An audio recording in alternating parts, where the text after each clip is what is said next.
How are you guys? Everything is I'm great. calling in from an Airbnb up in Oregon where I go every year. Nice. Visit Are you on the fam. coast? It's beautiful here. No, in Ashland. You know where the Shakespeare Festival is? Okay, cool. Are you into the Yeah. Shakespeare? I don't bring my kids to. Not really. Yeah, My I'm not. cousin's I don't like. come up, yeah. I like his old stuff. I don't like the new stuff. Momo, you have written a gigantic story about the way the LeBron Lakers marriage ended, and I think, is it fair to say they broke up with each other? Did one party break up with the other party, or was it just a mutual parting? I really think it was a mutual parting. Like, I don't think there's any alimony. I don't think there's any, like, the lawyers, like, just worked on retain. I mean, really was pretty clean. Right? Like, usually when I do these stories, there's people, like, after it's done, people kind of say what's really on their mind. And the aggrieved party, they vent. Yep. There wasn't a lot of venting. I think this was just coming. I think, it's almost like we were all surprised because the writing has been on the wall for a long time, and we kind of didn't want to see it. And, he played through it last year. I guess the writing was on the wall last year, too, if you think about it. And he played through it, and he was played the third role. A couple of people told me they thought, it could have been brought back together again this year, but the Lakers would have had to, like, prioritize that, like, to say, like, man, we just can't lose LeBron. And they would have had to, come at him early and say, let's just do an extension off the 52, or hey, we're going to have to bring you down a little bit salary-wise, but that's only because we're going to get these 4 guys, and we have to do it. Are you good with those 4 guys, And I think the Lakers and LeBron were smart enough to understand that Luka is the priority now. Luka is the guy. And if you're not the guy, you have to decide if you're okay not being the guy. And he did it all last year. I think they got along really well, considering.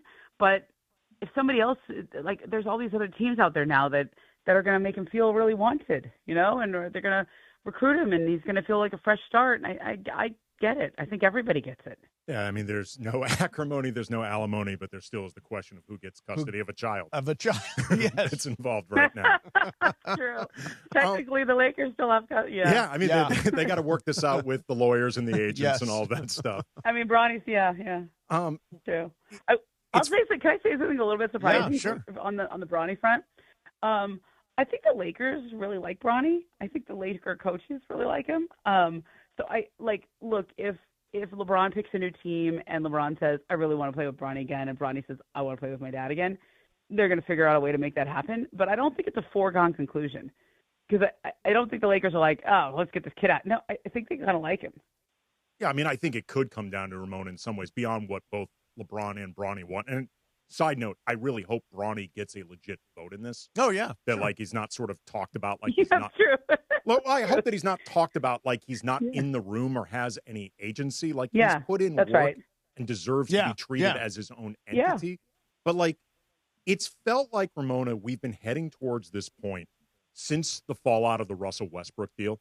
And, like, nothing has ever been the same with the organization and LeBron since then.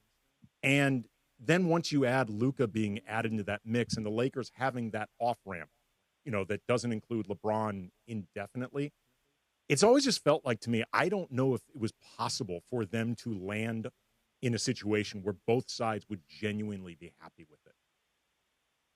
Yeah, I don't think it was going to be possible. Like, I just think, one of the things that was surprising to me, which Rich Paul told me, was that, the Lakers called, the first day they can call their own free agents is about a week out, right? You have, sort of primacy with so they called Rich, and I'd kind of been hearing it as, well, LeBron wasn't available for a Zoom yet. He hasn't even told Rich if he's coming back to the NBA yet, Yeah. And it felt like the more that time went on, it was some stalling going on. Like, why won't he just do a Zoom with them or call or at least hear them out or whatever? Rich obviously was talking to Pelinka. It wasn't like no one was talking to Pelinka. It was just LeBron wasn't getting on the phone with them, and he was doing quite a lot of other things we saw in his social media. And what Rich told me, which I thought was interesting, is he said, by that point, by the time the Lakers called like a week out, LeBron had already told him he was 1,000% not coming back to LA, that he was 1,000% sure of it. And so what's the delay in, figuring out when you're going to tell the Lakers that, hey, LeBron's not coming back? I think some of that was just making sure that even though it's 1,000%, like, let's marinate on that a little bit. Let me kind of assess what your options are, your market might be, before you just say 1,000% I'm not coming back. Okay. And also, I think he didn't have to tell them until at least the beginning of free agency. There was, right. And I thought that was good that they told them the morning of so that they could kind of move forward with their other plans. Let me ask you this. Obviously, Walker Kessler, Grimes, Sexton, Mamukashvili. I tried it so hard. I was trying so Wait, hard. I'm going to help you. I got it. Nate, okay. I've been, okay, ready? Yep. You start off with the Mamu. Mamu. Just say Mamu. Mamu. Okay? Okay. Kelishvili.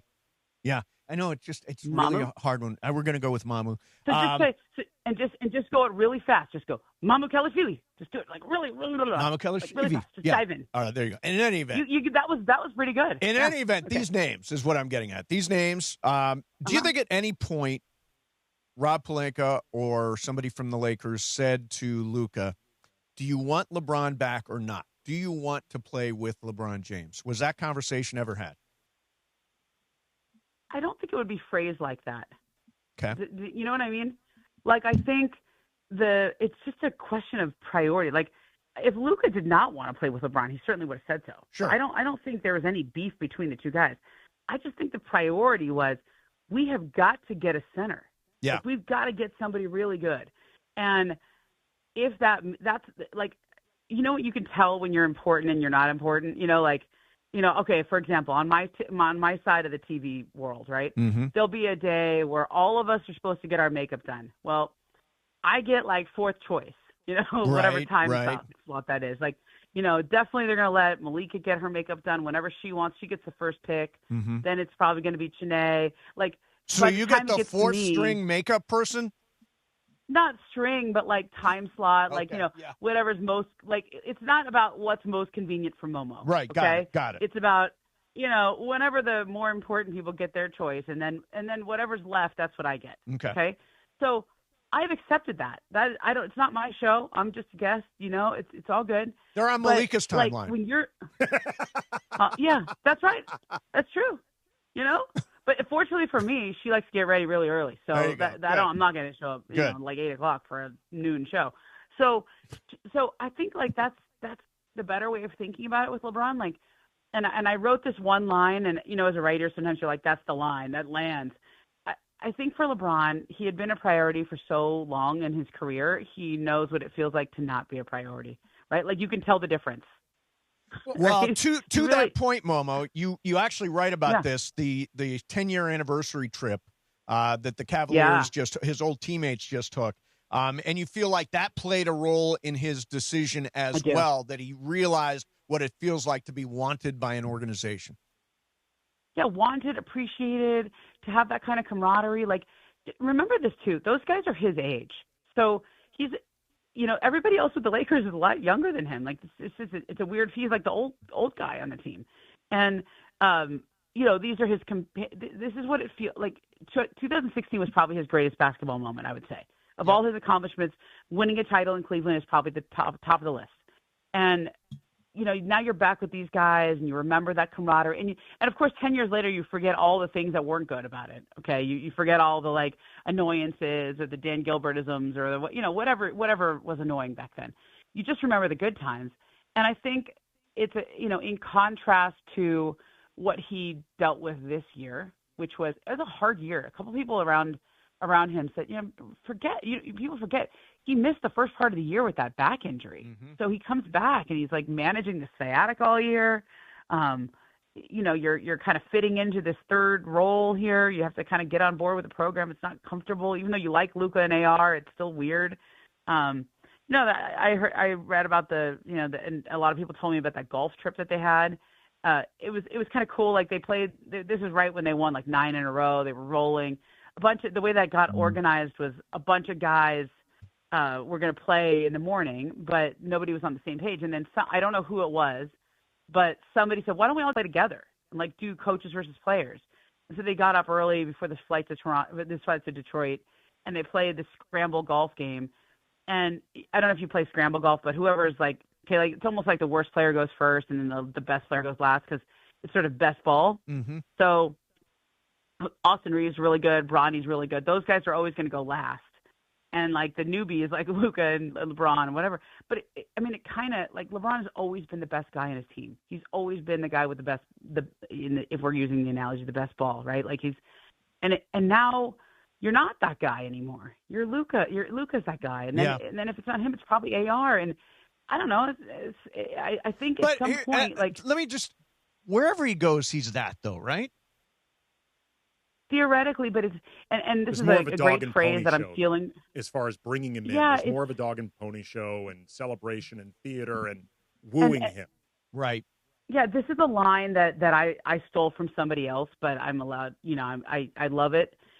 They really had this like curse of incumbency. Like when you're the incumbent, you have all the baggage, you have all the like even if they were to give him $25 million and nobody else could pay him more than 15, he would think, well, that's half of what I made last year. Why am I taking less so you can pay Austin more, or why am I taking less so you can pay Walker Kessler more than me?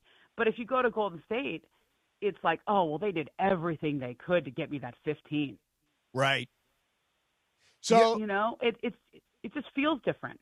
Go ahead, Andy. Question for you, Momo.